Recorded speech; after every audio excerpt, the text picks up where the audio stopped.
Well, good morning and welcome to Bible Study. My name is Kevin. I have the privilege of serving here at Christ Table as lead clergy. If you would like to know more about Christ Table, you can visit the URL that's right there, www.christstable.today. If you'd like more information about this study in particular, the URL right there in front of me, go.christstable.today/divinecomedy is the place that you'll go to find out everything that's going on with this study, how you can be a part. Also, there are some materials there that will help you go just a little bit deeper behind the scenes into the study.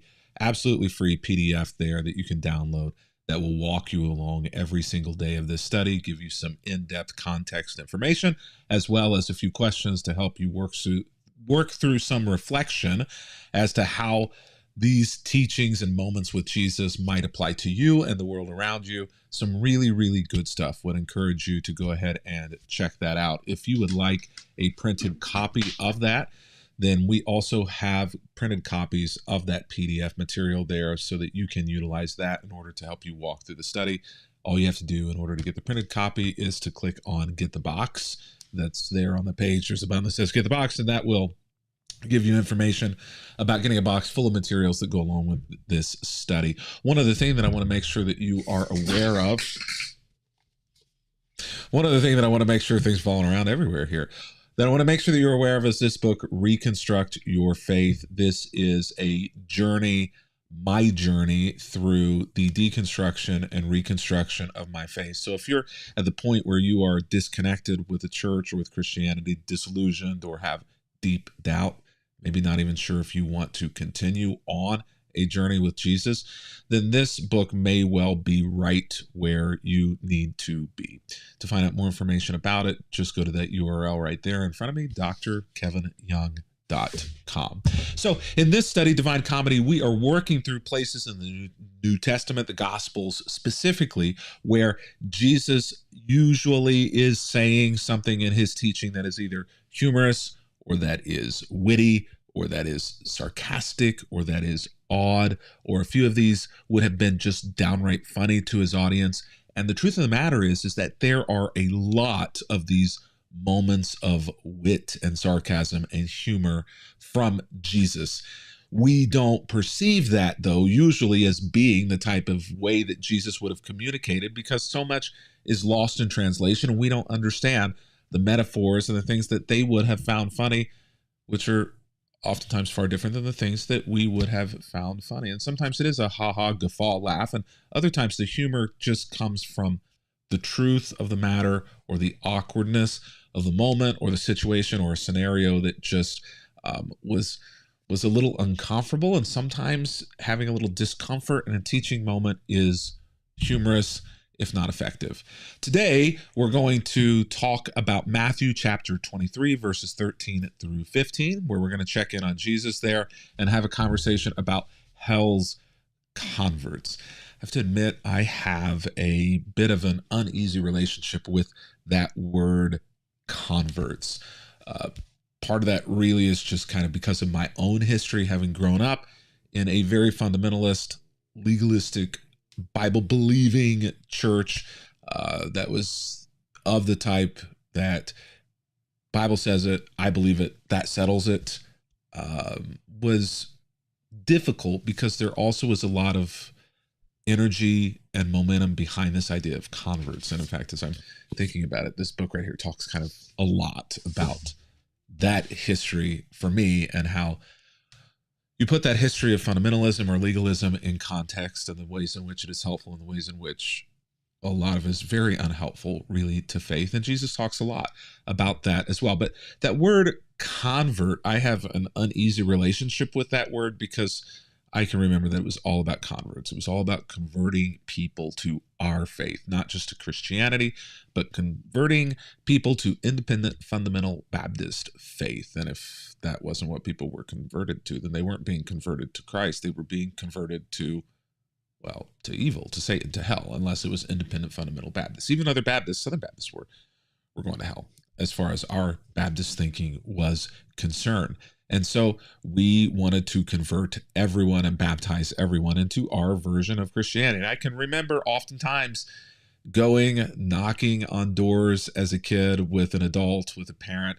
Thursday night was soul winning night, and and people would meet at the church and then go out door knocking. I can remember being encouraged as a teenager and even participating in several of those, not just events, but also being out on the streets, interacting with people and having conversations, trying to get converts to the faith, this idea of converts to the faith. If you read in the New Testament, though, you will find that there really isn't necessarily a lot of talk, if any, about converts to the faith. What we do have is a lot of conversation and talking about living in a certain way, ordering one's life, being a disciple, being a follower of Jesus. But the word convert, especially today, identifies more of this idea of converting somebody from one thing to something that is wholly different. Whereas I think Christianity tends to, in Jesus and Paul's discussion of this idea of being a follower of the way of Jesus, or being a convert to Christianity, is really more along the lines of realigning one's life rather than converting one's life. It's more about transformation or metamorphosis than it is the wholesale just changing or converting of something from one thing to another, though I suppose that could be a part of the definition. But the word convert is not always something that leaves a good taste in my mouth or many people's mouths today. So whenever we come to this text from Jesus today, Jesus is speaking to folks who I see a lot of similarities in the folks that Jesus is speaking to, the teachers of the religious law, the Pharisees, and the folks that I grew up with. Wasn't necessarily that they didn't have a relationship with God, wasn't necessarily that they were always wrong about everything that they were saying and doing, but they put a lot of emphasis on externals and on things that didn't necessarily matter. At least Jesus is saying they did. Now, they didn't see it that way, but Jesus saw it that way. And so he has here in Matthew 23, one of many altercations or strongly worded conversations with the religious teachers of the law and the Pharisees that we have on record, and this is one of them. What sorrow awaits you, teachers of the religious law and Pharisees, hypocrites, all of you, for you shut the door of the kingdom of heaven in people's faces. You won't go in yourselves, and you don't let others enter either. What sorrow awaits you, teachers of the religious law and Pharisees? He repeats this line, hypocrites, for you cross land and sea to make one convert, and then you turn that person into twice the child of hell that you yourselves are. And I actually want to go back to that. You cross land and sea. There is no place on earth that you won't go to in order to make one convert. And boy, that would have described us. There was no place that we wouldn't serve, that we wouldn't send someone to on the mission field in order to make one person convert to the gospel. I can hear so oftentimes people questioning, should we be spending money on that? Should we be building that? Should we be buying that? Should we be doing that thing? And the answer was always, if one person, if one life is changed, if one soul comes to Jesus, then it was worth all of that hassle or all of that trauma or all of that money for just one person. And Jesus kind of turns that on its head with these religious folks and said, you will go through all of that work and all of that money and all that energy in order to make one single convert.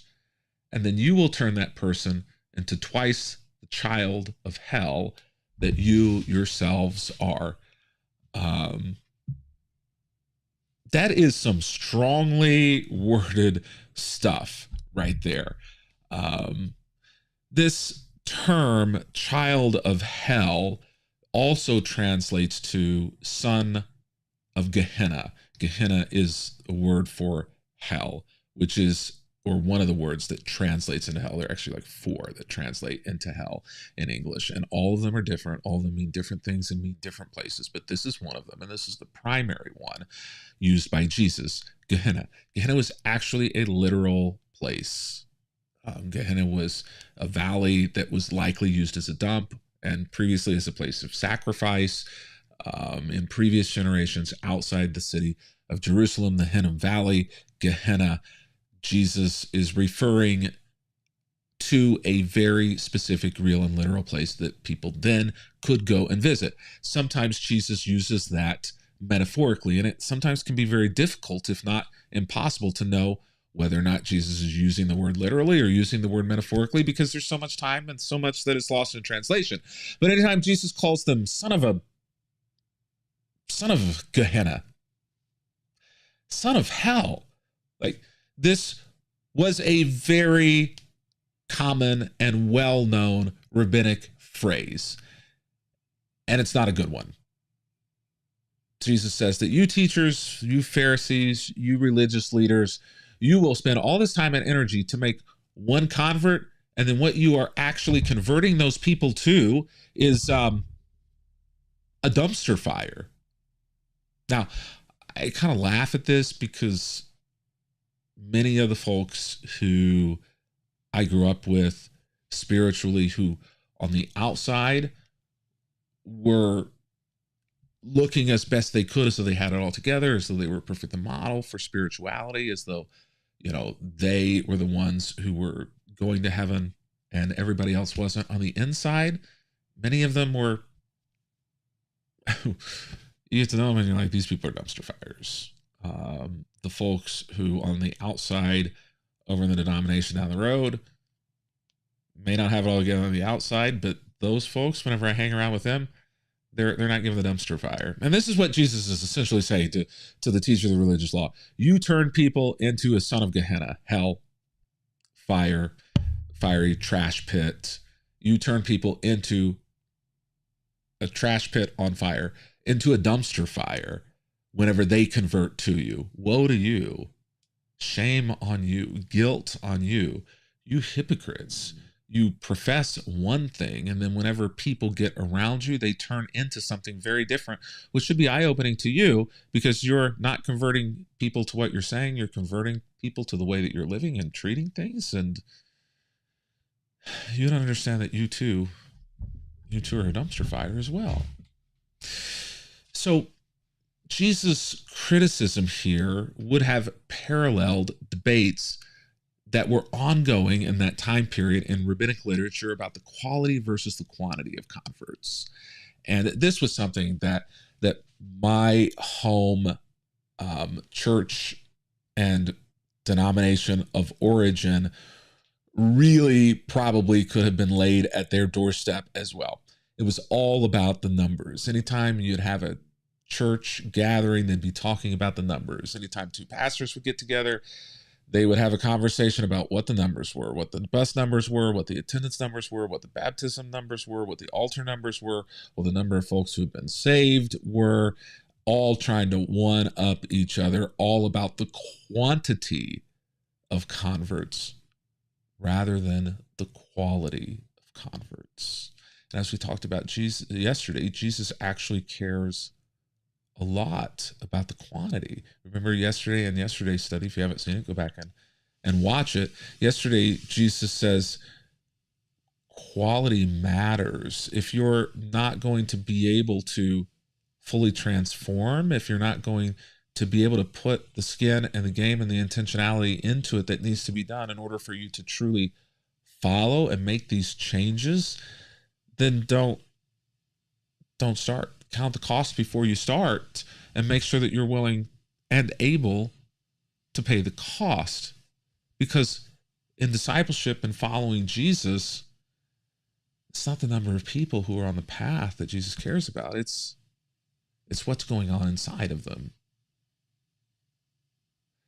So Jesus is criticizing the religious leaders and the Pharisees here for only being concerned about numbers and the externals rather than the internal transformation, and calls people dumpster fires, children of hell. Teaching rules without transformation is a recipe for disaster. Any religion, any way of life, any belief system that teaches rules, any organization that is modeled around rules without transformation is a failure. And we have all of world history, all of human history to confirm that human beings don't change. Behavior modification does not work, at least not long term. It works for a little while. You can modify your habits, you can modify your behavior, you can modify the way that you do things for a certain period of time, and then you stop caring and you give up if there has not been an internal transformation, a change in the mind, a change in the heart that drives you then, compels you then to continue being different than you were. Teaching rules without transformation is a recipe for disaster. Focusing on converts rather than quality of discipleship is a disaster. Don't be a dumpster fire, Jesus says. And his audience would have laughed and chuckled at the converts to this religion that he was interacting with being called a dumpster fire. Converts, sons of hell. Well, it's been good to be with you today. Looking forward to being back with you tomorrow as we continue on. Again, remember, if you'd like to get those study materials, all you got to do is go to that URL that's right there, go.christstable.today.